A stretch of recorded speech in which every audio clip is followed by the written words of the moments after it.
All right. All right. Well, we're good and we're live. It's good to see you today. Hope that you had a good week. Hey, come on in. And we're just getting started and enjoyed the rain today and then the ice last week. So it's definitely been kind of a crazy couple weeks. But good to be here for our Truth Seekers. Again, every first and third Tuesday we have our Truth Seekers that we live stream, and then we have conversation afterwards as well. So some of our, everything that we talk about here want it to be connected to our purpose and our principles, and it'll hit different ones of those at different times. One of the things that I think is very important, especially, we're not just a political group that's talking about politics. We're recognizing this is a bigger spiritual issue that we're dealing with. And so, obviously, if you've listened to much of this, you would be able to tell that we lean conservative, right? Most of us may not identify as a Republican, but we are certainly more conservative. But our enemy are not people who disagree with us, right? The enemy is something much deeper than that. And so it's always important to recognize that. And so we're going to talk a little bit about that spiritual battle that's going on around us, whether we know it or not.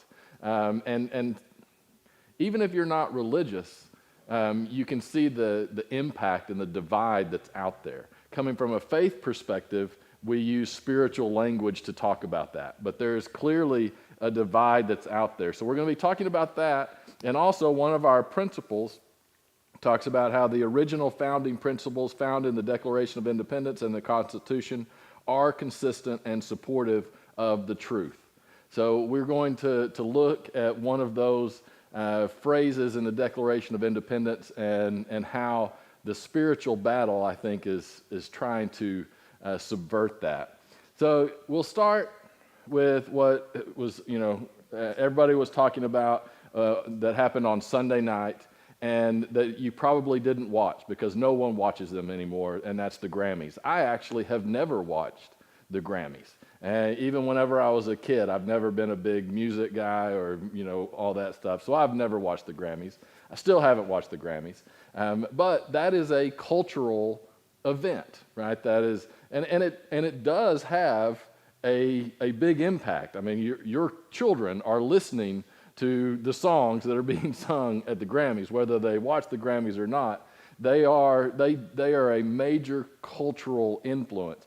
Not Vice President, First Lady Jill Biden spoke at the Grammys this year, right? So this is a big deal. And there was a guy that I've never heard of that probably actually very few people have ever heard of. His name is Sam Smith. He and another person, Kim Petras.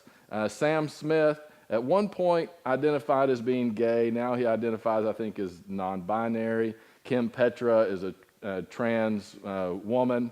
And they did their song that won Best Pop Song of the Year called Unholy, which is about a guy having an affair with his wife, and it's a real wholesome song as well. But the way that they were performing it was a little interesting, and you kind of laugh, right? It was very, people were definitely using the term satanic. It's obviously a satanic figure, right? And then you had other, scenes and things like that was clearly trying to create that imagery, okay? Now, what this does is this is an intentional provocation to get these, ridiculous backwoods Christians up in arms, right? Now, were they literally worshiping Satan? They were not viewing it that way at all, right? They were more mocking the whole religious thing. However, they actually were following satanic principles, whether they knew it or not, right? And what was real interesting is our culture now is starting to not be able to realize why something like that is a problem, right? And the guy, Sam Smith, he tweeted out beforehand kind of with a picture, and he said, this is going to be special. CBS, the main CBS Twitter account, responded saying, you can say that again, we are ready to worship. Like, so it's kind of like, okay, what are we doing here? And they since deleted that tweet, right? And so again, in their minds, I'm giving a very charitable view. In their minds, they're just mocking it because they frankly, they don't believe in any of that spiritual stuff. They only like spiritual stuff whenever it's, oh, well, that'll make me feel better or whatever. Not that it's actually true. See, I'm crazy enough that I actually believe there is a spiritual world out there that is both good, that comes from God, and that is evil. And so I would prefer for no one to mess around like that. But that's being done kind of in jest, but it's actually reflective of something really ugly in our culture that is happening, that is causing major divisions. One of the things that I've was talking about, started over a year ago, and started really looking at, okay, we are dealing with a spiritual battle here. And part of that is you can look at the different strongholds that are held. And I talked about abortion being one of those. And the change in abortion, where it moved from being safe, legal, and rare to being celebrated, right? To really being turned into ritual. And there would be some pushback. No, that's not what this is just about women's rights and things like that. No, there's something underlying this. And again, I don't know if the people who kind of do some of this stuff recognize what they're dealing with, but they are upholding some very evil and satanic worldviews. This is a statue. This was before it was put up. That is in New York, and it is now on top of a courthouse in New York somewhere. It is called Now, N-O-W. Let's see, it was the person it was a Pakistani American lady who was the sculptor, and she said her work was called Now because it represented the urgency to protect women's reproductive rights after the Supreme Court overturned Roe versus Wade. And she said this, she said, with Ginsburg's death, talking about Ruth Bader Ginsburg, who was on the Supreme Court, and the reversal of Roe, there was a setback to women's constitutional progress. She said the horns were designed as a symbol to the figure's sovereignty and its autonomy. Now, here's another picture. So you can see kind of the hair that's the horns, the little collar around that was Ruth Bader Ginsburg always wore one of those. And then you kind of have the tentacles. She's standing in a lotus flower. And then this is where it actually is. So it doesn't even match the other things. So there's lots of problems here just from an art perspective. And a lot of people have a problem with that. But what's behind it is actually very disturbing. Like if you do a little bit of research into some pagan gods and idols that were built, thousands of years ago, they kind of looked something like that. There were some that did. And again, does this person that did this, were they thinking, hey, I'm following a evil spiritual ideology? Probably not, right? But they are, right? And it's very clear that is one of the things that's happening. And we need to recognize that there are a lot of good people who get caught up in this and don't recognize there is a spiritual element to what's going on. And so then to kind of continue down that path, you have, this is called TST Health. It is a clinic that is being built in New Mexico. This is real. I took this screenshot today. It is, if you can't read that, it says TST Health provides free religious telehealth medication, abortion care, courtesy of the Satanic Temple. Okay, right? Like my trying to be sympathetic here and say people don't recognize what they're doing is getting really stressed by things like this.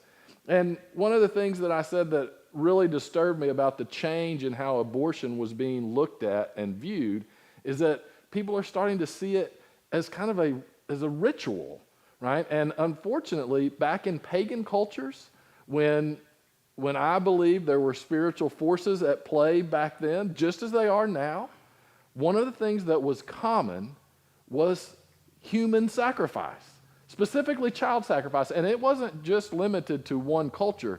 You can go far enough back, you're going to find it in all cultures, right?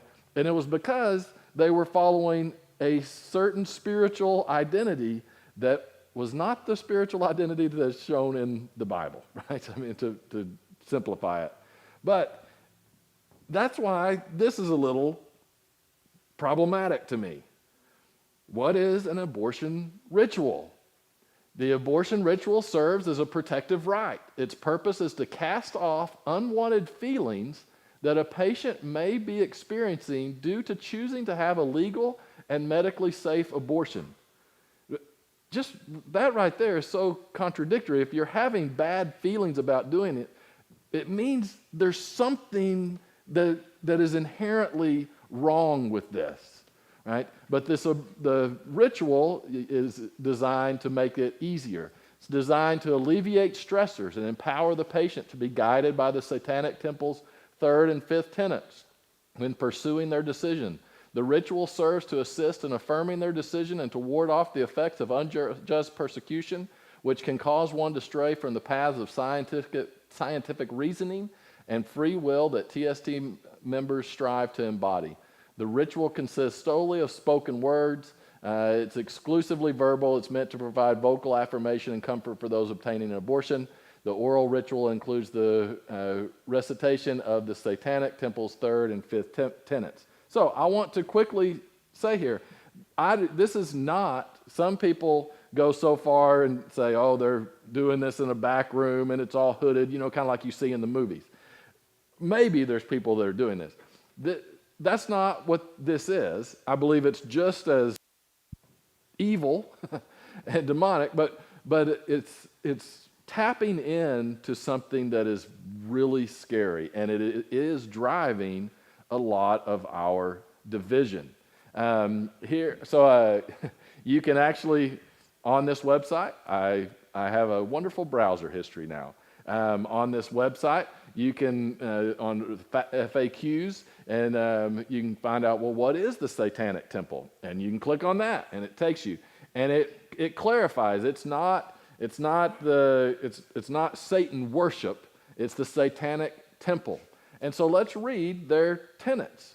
And it's going to blow your mind a little bit, because on some of them you're going to go, hey. In fact, most of them you're going to, oh, okay. That's not too bad, which is why this is so subversive, and many people have gotten sucked up in it, not realizing what's going on. And so, number one should strive to act with compassion and empathy toward all creatures in accordance with reason.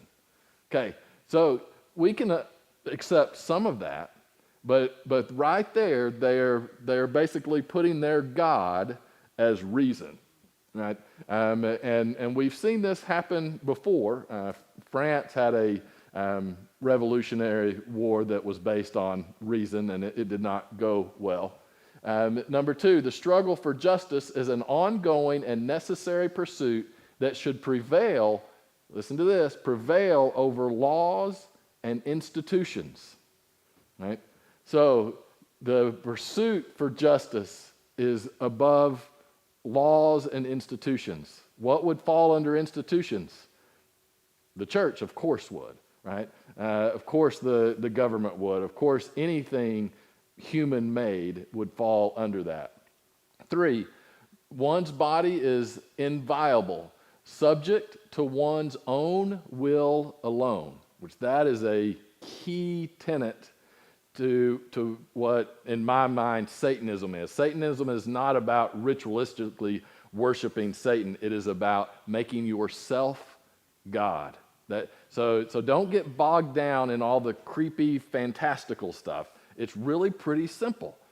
Satanism, that ideology that goes against God, basically is you making yourself God. That is what this is about. Now, this is done to try to better the world, as warped as that is. That is their goal.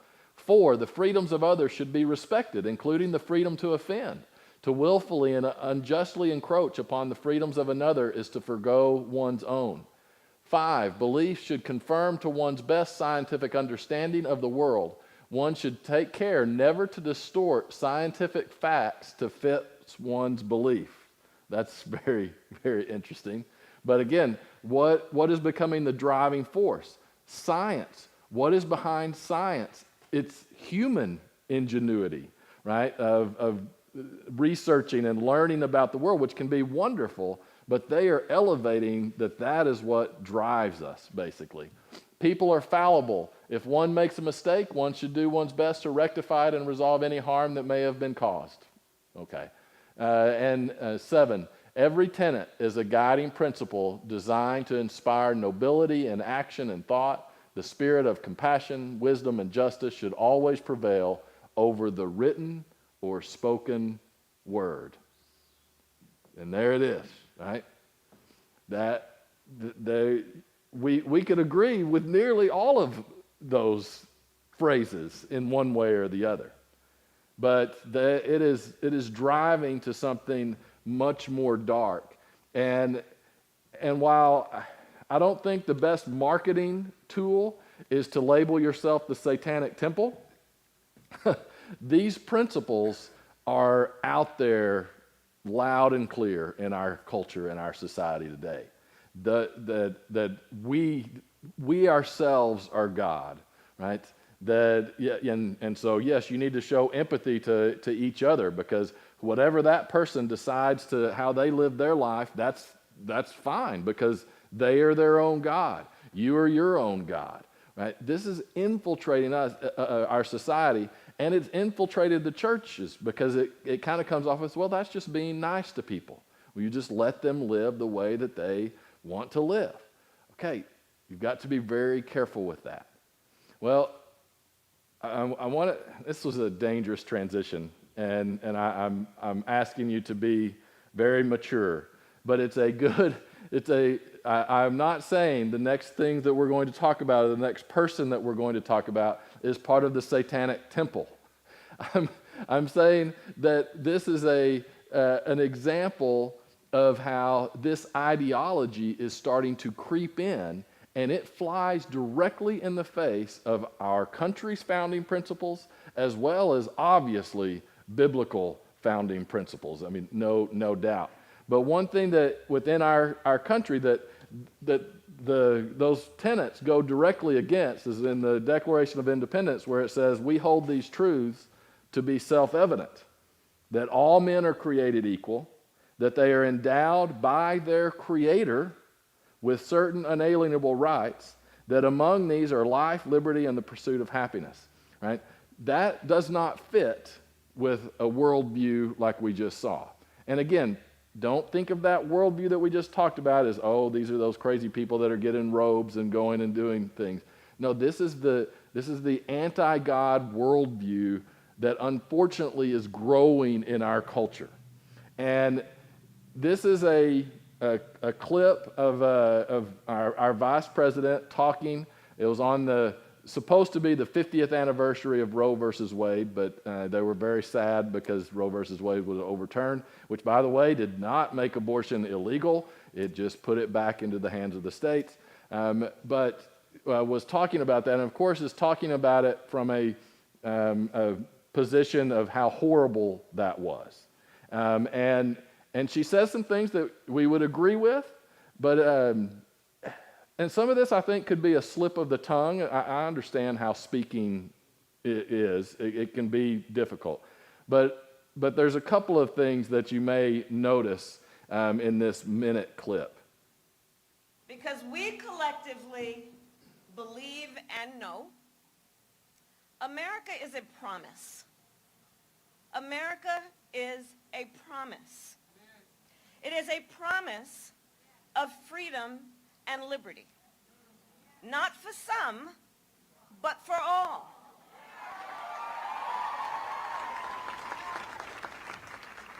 A promise we made in the Declaration of Independence, that we are each endowed with the right to liberty and the pursuit of happiness. Be clear, these rights were not bestowed upon us. They belong to us as Americans.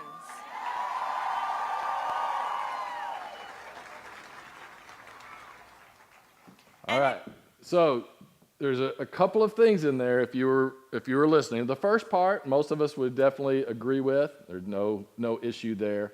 The reason this clip kind of went viral is because she's talking at a abortion supporting thing, and of the three inalienable rights that are listed, life, liberty, and the pursuit of happiness, that is just kind of normal to remember those three. They just go, she left off life at an abortion rally. I don't know. I don't know what that means, but it's interesting that you would specifically reference the Declaration of Independence and then mess up the life, liberty, and pursuit of happiness. Now, I understand messing up even a familiar phrase. That's why I wrote it down, because I was like, but another part that was messed up at the beginning, she talked about that we are, she said, endowed with unalienable, she said inalienable, it's unalienable rights, okay? Okay, but if you notice, there's something that should jump out to you there. We are endowed by our Creator with certain unalienable rights. Now, if she would have just stopped there, that would have been fine. And I actually just caught this today as I was looking at this. After she messed up life, she specifically said, no one gives you those rights. They are ours because we're Americans. No, someone does give you those rights. It is God and God alone. And that, I know, I don't believe she was thinking in those terms, but at all. But do you see how that creeps into just our way of looking at the world? Right? Our founders understood that it was vital that we recognize there is a Creator, and that is who we look to for truth, for justice. All of that stuff has to come and flow from someone greater than ourselves, because if it doesn't, then we just create it on our own. And what has happened is that the government itself is starting to take that place of Creator. That is exactly what is happening. And so there's a lot of people who don't realize this because it is subtle. And again, I do not believe that Kamala Harris is joining the Satanic Temple in any way. Those are principles that go against the Word of God that have infiltrated our society so much that most of us don't even know that we're spouting them off, right? And we all need to be aware of that. And it's vital for us to understand this, because I didn't want to go, we're not going to go much further than that tonight. But the scary thing is, as we move forward and what we need to be awake to as Christians and as the church, with technology changing and the ability that we're going to have as humans. For example, there is a company right now that by 2027, they have planned, they are going to have a woolly mammoth walking the world. This is very legitimate. I mean, there's been billions of dollars given because they believe they can do this. That gene editing technology is there. The technology is farther than we probably even realize. Technology can be good, but I want someone who believes that there is a Creator above them to tinker with that technology rather than someone who thinks they're their own God. That leads to disaster. And we better be awake to that as technology comes around, and especially as we start to think that we can fix any problem. Oh, well, we can just bring those species back. I think there was a documentary about that called Jurassic Park. It didn't go real well, right?